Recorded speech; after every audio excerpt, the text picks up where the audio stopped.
레리 로빈스, 월스트리트의 헬스케어 황제. 여러분 안녕하세요. 오늘 저는 월스트리트에서 가장 대담한 베팅을 했던 남자의 이야기를 들려드리려 합니다. 그는 미국 전체를 뒤흔든 법안 하나에 자신의 모든 것을 걸었고 수십억 달러를 벌어들였습니다. 그리고 몇 년 후 그는 투자자들 앞에서 눈물을 흘리며 사과해야 했습니다. 그의 이름은 레리 로빈스. 이것은 천재와 광기의 경계에서 줄타기를 했던 한 투자자의 이야기입니다. 1장 필라델피아의 야망. 1969년 미국 동부 펜실베이니아주의 한 중산층 가정에서 사내아이가 태어났습니다. 어린 레리 로빈스는 다른 아이들과는 조금 달랐습니다. 친구들이 야구 카드를 모을 때 그는 신문의 주식 시세표를 오려 모았습니다. 부모님은 이 기이한 취미를 가진 아들을 걱정스럽게 바라봤지만 레리의 눈은 항상 숫자들 사이에서 반짝였습니다. 언젠가 나는 저 숫자들을 움직이는 사람이 될 거야. 10살배기 소년의 이 말을 진지하게 받아들인 사람은 아무도 없었습니다. 하지만 레리는 진심이었습니다. 고등학교 시절 레리는 이미 경제학 서적을 탐독하고 있었습니다. 그는 벤저민 그레이엄의 현명한 투자자를 읽고 또 읽었습니다. 워렌 버핏이 어떻게 오마하의 작은 사무실에서 거대한 제국을 건설했는지 연구했습니다. 그러나 레리에게 단순히 위대한 투자자들을 모방하는 것은 충분하지 않았습니다. 그는 자신만의 영역을 찾고 싶었습니다. 대학 진학의 시기가 왔을 때 레리의 선택은 명확했습니다. 펜실베이니아 대학교 와튼 스쿨. 미국 최고의 비즈니스 스쿨이자 수많은 월스트리트 전설들을 배출한 곳이었습니다. 입학 경쟁은 치열했지만 레리는 뛰어난 성적과 금융에 대한 열정으로 합격 통지서를 받아들었습니다. 와튼 스쿨에서의 4년은 레리를 완전히 변화시켰습니다. 그는 단순히 교과서적인 지식을 넘어서 시장의 심리학, 기업의 내재 가치, 그리고 무엇보다 중요한 위험과 보상의 관계에 대해 깊이 이해하게 되었습니다. 교수들은 이 젊은이의 날카로운 질문과 독창적인 시각에 종종 놀라곤 했습니다. 졸업을 앞둔 어느 날 레리는 도서관 창가에 앉아 맨해튼의 스카이라인을 바라보며 생각에 잠겼습니다. 저 숲 같은 빌딩들 사이에서 나는 어떤 발자국을 남길 수 있을까? 그는 아직 알지 못했습니다. 그 발자국이 월스트리트 역사에 깊이 새겨질 것이라는 사실을. 2장 스승을 만나다. 1990년대 초 갓 졸업한 레리 로빈스는 월스트리트의 문을 두드렸습니다. 수많은 젊은이들이 투자은행과 증권사의 화려한 간판을 향해 달려갈 때 레리는 조금 다른 선택을 했습니다. 그는 헤지펀드의 세계에 매료되어 있었습니다. 당시 헤지펀드는 지금처럼 대중적이지 않았습니다. 소수의 부유한 투자자들만이 접근할 수 있는 일종의 비밀 클럽 같은 존재였죠. 그러나 레리에게 이 베일에 쌓인 세계는 무한한 가능성의 공간으로 보였습니다. 그리고 운명처럼 레리는 레온 쿠퍼만이라는 전설적인 인물을 만나게 됩니다. 레온 쿠퍼만. 골드만삭스 자산운용 부문의 전 회장이자 오메가 어드바이저스의 창립자. 월스트리트에서 그의 이름은 곧 지혜와 통찰의 상징이었습니다. 쿠퍼만은 가치 투자의 대가였으며 철저한 기업 분석을 통해 저평가된 보석들을 찾아내는 능력으로 명성을 쌓았습니다. 레리가 오메가 어드바이저스에 합류했을 때 그는 가장 낮은 자리에서 시작해야 했습니다. 커피를 타고 서류를 정리하고 끝없는 숫자들을 스프레드시트에 입력하는 일상. 그러나 레리는 불평하지 않았습니다. 그는 이 시간들을 배움의 기회로 삼았습니다. 밤늦게까지 사무실에 남아 쿠퍼만의 투자 메모를 연구했습니다.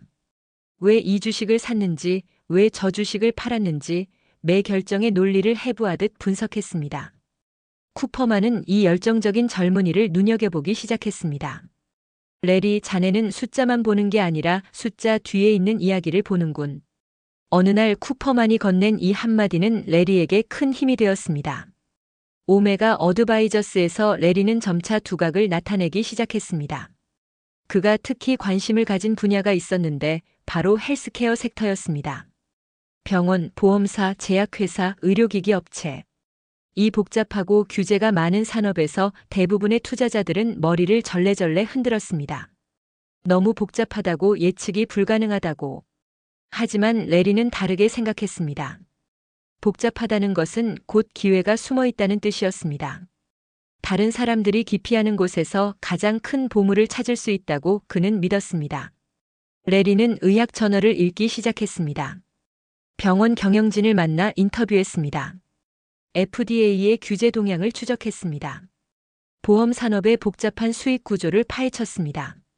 동료들이 주말에 쉴 때 레리는 의료 컨퍼런스에 참석하고 있었습니다. 몇 년이 흐르자 레리 로빈스는 월스트리트에서 헬스케어 분야의 숨은 전문가로 인정받기 시작했습니다. 쿠퍼만조차 헬스케어 관련 투자 결정을 내릴 때면 레리의 의견을 구했습니다. 하지만 레리의 가슴속에는 점점 커지는 불꽃이 있었습니다. 누군가의 아래에서 일하는 것이 아니라 자신만의 왕국을 건설하고 싶다는 열망. 1990년대 후반 그 열망은 더 이상 억누를 수 없을 만큼 거세졌습니다. 3장 글렌뷰의 탄생. 2000년. 새로운 밀레니엄이 시작되던 해. 세상은 닷컴 버블의 열기에 휩싸여 있었습니다. 인터넷 기업들의 주가가 하늘 높은 줄 모르고 치솟았고 모두가 기술주에 환호하고 있었습니다. 그러나 레리 로빈스는 이 광란의 파티에서 한 발짝 물러서 있었습니다. 그해 레리는 마침내 결심을 실행에 옮겼습니다. 오메가 어드바이저스를 떠나 자신만의 헤지펀드를 설립하기로 한 것입니다. 글렌뷰 캐피탈 매니지먼트. 이것이 그가 지은 이름이었습니다. 왜 하필 글렌뷰였을까요? 시카고 교외에 있는 평범한 마을 이름 같은 이 단어에는 특별한 의미가 담겨 있지 않았습니다. 레리는 의도적으로 화려하지 않은 차분하고 진중한 이미지의 이름을 선택했습니다. 그의 투자 철학처럼. 시작은 겸손했습니다. 작은 사무실의 몇 명의 직원. 운용 자산은 불과 수천만 달러 수준이었습니다. 월스트리트의 거대한 헤지펀드들과 비교하면 세 발의 피였죠. 하지만 레리는 조급해하지 않았습니다. 그는 자신이 가장 잘 아는 분야에 집중했습니다. 헬스케어. 오직 헬스케어. 첫 해 닷컴 버블이 꺼지면서 시장은 혼란에 빠졌습니다. 기술주에 올인했던 펀드들이 줄줄이 문을 닫았습니다. 그러나 글렌뷰는 달랐습니다. 레리가 선별에 투자한 헬스케어 기업들은 경기 침체에도 비교적 안정적인 성과를 보여주었습니다. 사람들은 불황에도 아프면 병원에 가고 약을 먹어야 했으니까요. 이 생존력을 목격한 투자자들이 하나둘씩 글렌뷰의 문을 두드리기 시작했습니다. 레리 로빈스? 그 헬스케어 전문가 말이야? 월스트리트에서 레리의 이름이 회자되기 시작했습니다. 글렌뷰의 성장은 빨랐습니다. 레리의 투자 철학은 명확했고 그 철학은 일관되게 결과로 증명되었습니다. 그는 단순히 주식을 사고 파는 것이 아니라 기업의 가치를 깊이 이해하고 장기적인 관점에서 투자했습니다. 필요하다면 경영진과 직접 대화하고 기업의 전략적 변화를 이끌어내는 행동주의 투자도 마다하지 않았습니다.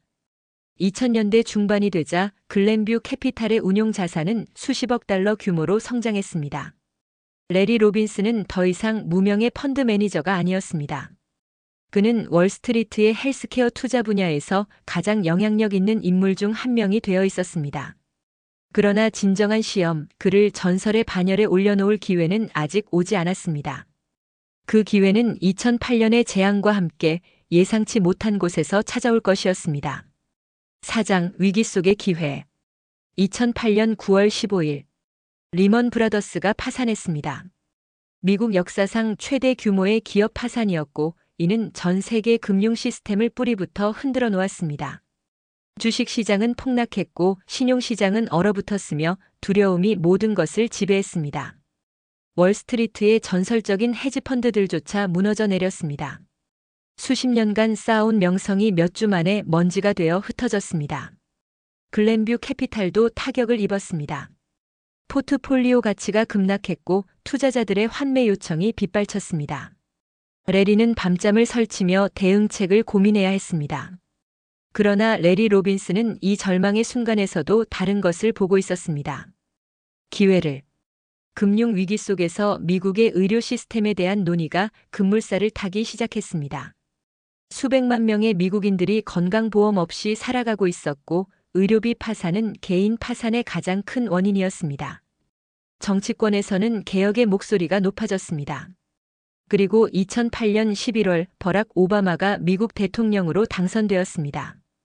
오바마의 핵심 공약 중 하나는 바로 의료개혁이었습니다.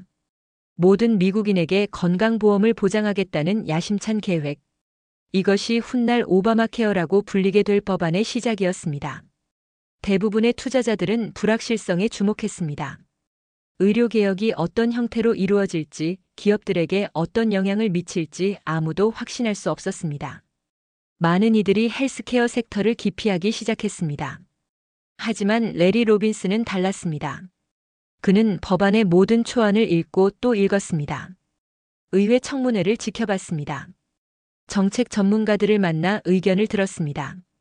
보험회사 경영진, 병원 관계자, 제약회사 임원들과 끊임없이 대화했습니다. 그리고 레리는 확신에 도달했습니다. 이 법안은 통과될 것이다. 그리고 통과되면 그의 눈이 반짝였습니다. 수천만 명의 새로운 환자들이 시장에 들어온다. 단순한 산술이었습니다. 건강보험에 가입하지 못했던 수천만 명의 미국인들이 보험을 갖게 되면 그들은 병원에 가고 약을 처방받고 의료 서비스를 이용할 것입니다. 이는 병원, 보험사, 제약회사 모두에게 엄청난 수요 증가를 의미했습니다. 레리는 베팅을 준비하기 시작했습니다. 역사상 가장 대담한 베팅을. 5장 역사적인 베팅. 2010년 3월 23일 버락 오바마 대통령이 환자 보호 및 부담적 정보험법, 일명 오바마 케어에 서명했습니다. 미국 의료 시스템 역사상 가장 중요한 법안 중 하나가 현실이 되는 순간이었습니다. 이 법안으로 약 2천만 명의 미국인들이 새롭게 건강보험에 가입할 수 있게 되었습니다. 레리 로빈스는 이미 준비가 되어 있었습니다. 글렌뷰 캐피탈은 법안 통과 전부터 헬스케어 관련 주식들을 대량으로 매입하기 시작했습니다. 특히 레리가 주목한 분야는 병원 체인과 건강보험 회사들이었습니다. HCA 헬스케어, 커뮤니티 헬스 시스템즈, 테넷 헬스케어. 미국 최대의 영리병원 체인들. 레리는 이들의 주식을 공격적으로 매입했습니다. 그의 논리는 명확했습니다. 이전에는 무보험자들이 응급실에 와서 치료를 받고도 돈을 지불하지 못하는 경우가 많았습니다. 병원들은 이 무상 진료 비용을 떠안아야 했죠. 하지만 이제 그들에게 보험이 생기면 병원들의 수익성이 극적으로 개선될 것이었습니다. 건강보험 회사들도 마찬가지였습니다. 새로운 가입자들은 곧 새로운 보험료 수입을 의미했습니다. 월스트리트의 많은 이들은 레리의 이 베팅을 의심스러운 눈으로 바라봤습니다. 오바마 케어의 구체적인 시행까지는 시간이 필요했고 정치적 반대도 거셌습니다. 공화당은 법안 폐지를 주장하며 맹렬히 공격했습니다. 대법원까지 가는 법적 싸움도 예고되어 있었습니다. 너무 위험한 베팅 아닌가? 동료들의 우려에 레리는 담담하게 대답했습니다. 리스크가 없으면 리턴도 없어. 나는 내 분석을 믿어. 그리고 시간이 흐르면서 레리의 판단이 옳았음이 드러나기 시작했습니다.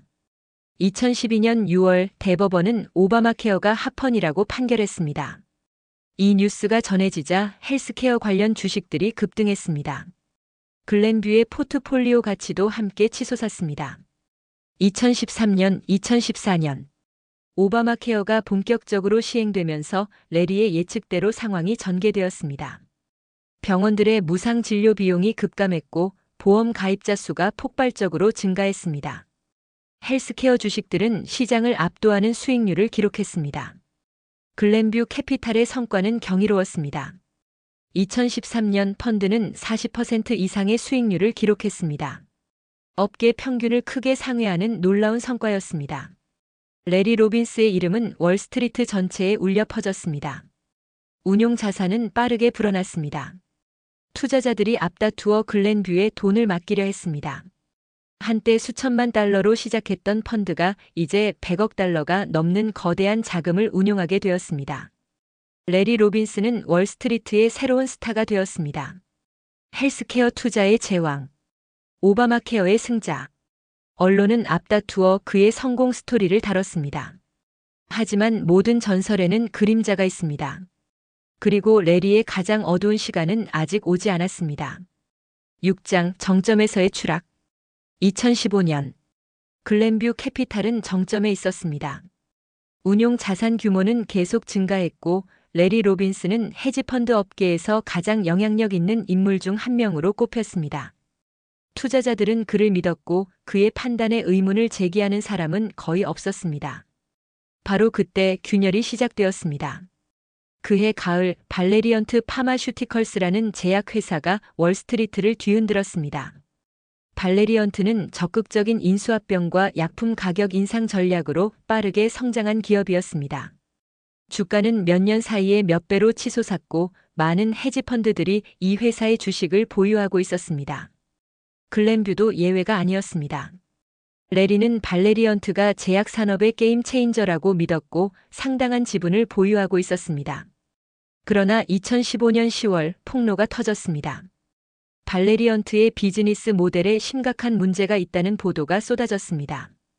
회계 관행에 대한 의혹, 약품 가격 담합 논란, 숨겨진 자회사를 통한 조작 의혹까지 스캔들은 눈덩이처럼 불어났습니다. 발레리언트의 주가는 절벽에서 떨어지듯 폭락했습니다. 최고점에서 90% 이상 하락하는 참극이 벌어졌습니다. 글렌뷰의 손실은 막대했습니다. 발레리언트 투자에서만 수억 달러가 증발했습니다. 하지만 문제는 여기서 끝나지 않았습니다. 발레리언트 스캔들은 제약 및 헬스케어 섹터 전체에 대한 신뢰를 무너뜨렸습니다. 특히 약품 가격 인상에 대한 정치적 비판이 거세졌습니다. 대선 레이스에서 힐러리 클린턴을 비롯한 정치인들이 제약 산업의 탐욕을 공격하면서 헬스케어 주식들이 전반적으로 큰 타격을 입었습니다. 레리의 포트폴리오는 헬스케어에 집중되어 있었습니다. 한때 그의 최대 강점이었던 집중 투자 전략이 이제 그를 올가매고 있었습니다. 2015년 글렌뷰 캐피탈은 두 자릿수의 마이너스 수익률을 기록했습니다. 몇 년간의 성공으로 쌓아온 명성에 금이 가기 시작했습니다. 그리고 2016년은 더 혹독했습니다. 연초부터 시장은 요동쳤습니다. 중국 경제 둔화 우려, 유가 폭락, 글로벌 불확실성 증대. 헬스케어 섹터는 계속해서 정치적 공격의 대상이 되었습니다. 글렌뷰의 포트폴리오는 속수무책으로 무너져 내렸습니다. 레리는 밤을 새우며 대응책을 모색했지만 시장은 그의 편이 아니었습니다. 7장 눈물의 고백. 2016년 10월 레리 로빈슨은 전례 없는 결정을 내렸습니다. 그는 투자자들에게 보내는 공개 서한을 작성했습니다. 그리고 그 내용은 월스트리트를 충격에 빠뜨렸습니다. 저는 여러분께 진심으로 사과드립니다. 레리는 편지에서 자신의 투자 판단 오류를 인정했습니다. 그는 특정 종목들에 대한 과도한 집중, 시장 변화에 대한 늦은 대응, 포트폴리오 위험 관리의 실패를 솔직하게 고백했습니다. 그뿐만이 아니었습니다. 레리는 투자자들의 손실을 보전하기 위해 펀드 수수료를 면제하겠다고 발표했습니다. 헤지펀드가 투자자들에게 수수료를 면제해준다는 것은 극히 이례적인 일이었습니다. 이는 레리가 자신의 실패에 대해 책임을 지겠다는 강력한 표현이었습니다. 일부 투자자들을 대상으로 한 비공개 미팅에서 레리는 눈물을 흘렸다고 알려졌습니다. 저는 여러분의 신뢰를 저버렸습니다. 정말 죄송합니다. 월스트리트에서 이런 모습을 보이는 헤지펀드 매니저는 드물었습니다. 대부분은 손실이 발생해도 변명을 늘어놓거나 시장 탓을 했습니다. 하지만 레리는 달랐습니다. 그는 자신의 잘못을 정면으로 마주했습니다. 이 사과는 엇갈린 반응을 불러일으켰습니다. 일부는 그의 정직함과 책임감에 감명받았습니다. 월스트리트라는 자존심 강한 세계에서 이렇게 진솔하게 실패를 인정하는 것은 엄청난 용기가 필요한 일이었습니다. 반면 다른 이들은 이것을 약점으로 보았습니다. 투자 세계에서 감정을 드러내는 것은 프로페셔널하지 못하다는 시각도 있었습니다.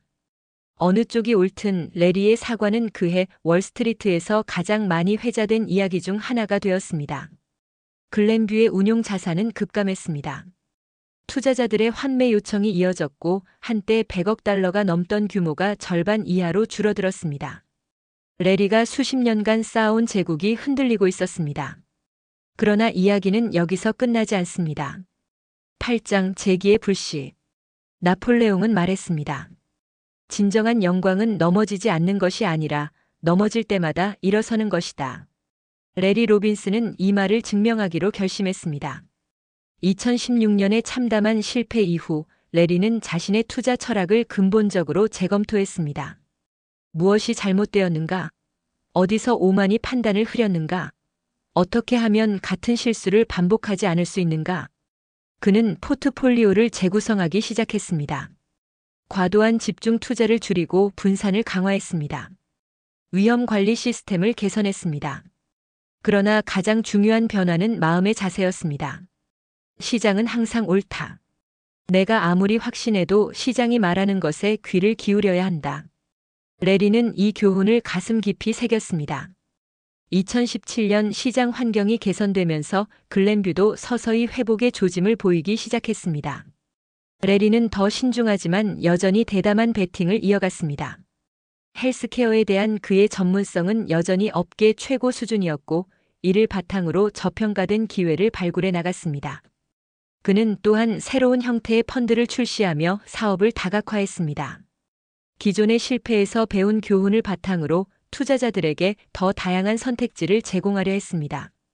물론 한때의 영광을 완전히 회복하기까지는 더 많은 시간이 필요했습니다.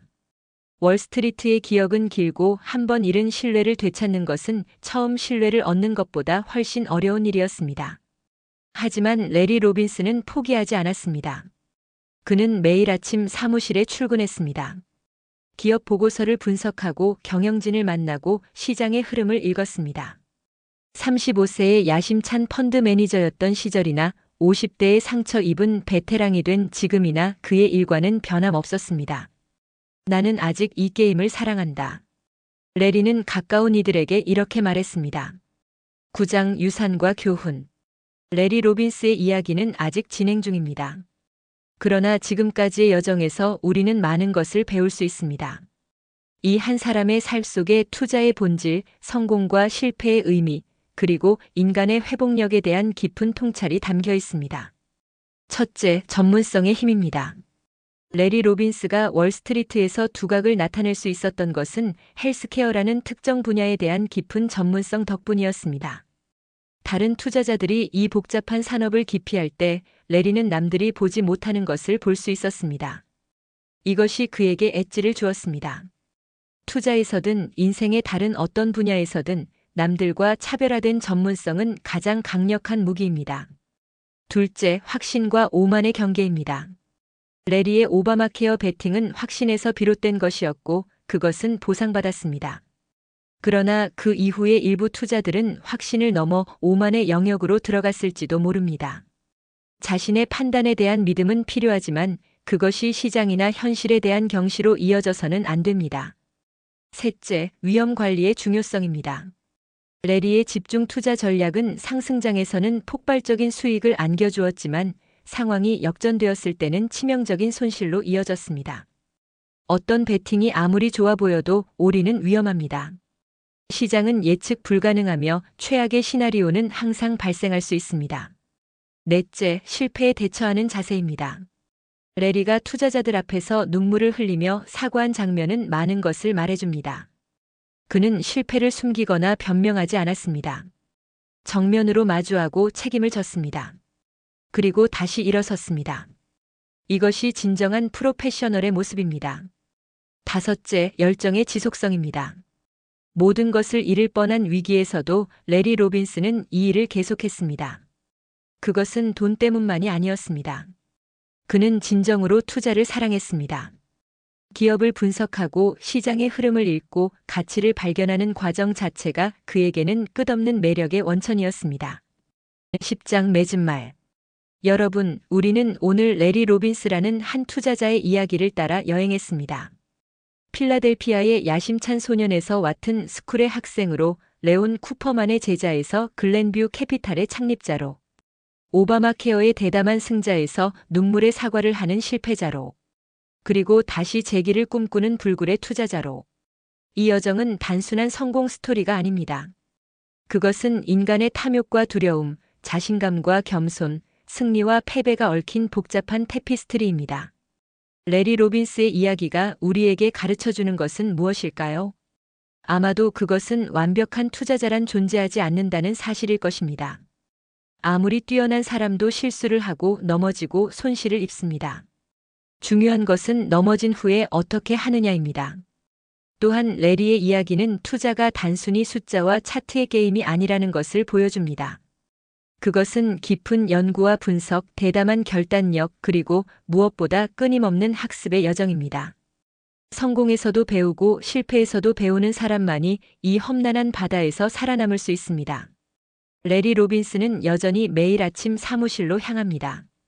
시장이 열리면 그의 하루가 시작되고 시장이 닫히면 그의 분석이 시작됩니다. 화려했던 날도 있었고 쓰라렸던 날도 있었지만 그는 여전히 그 자리에 있습니다. 그것이 아마도 이 이야기의 진정한 결론일 것입니다. 끝은 없습니다. 오직 계속되는 여정만이 있을 뿐입니다. 여러분, 오늘 이 이야기를 들어주셔서 감사합니다. 다음에 또 다른 이야기로 찾아뵙겠습니다. 감사합니다.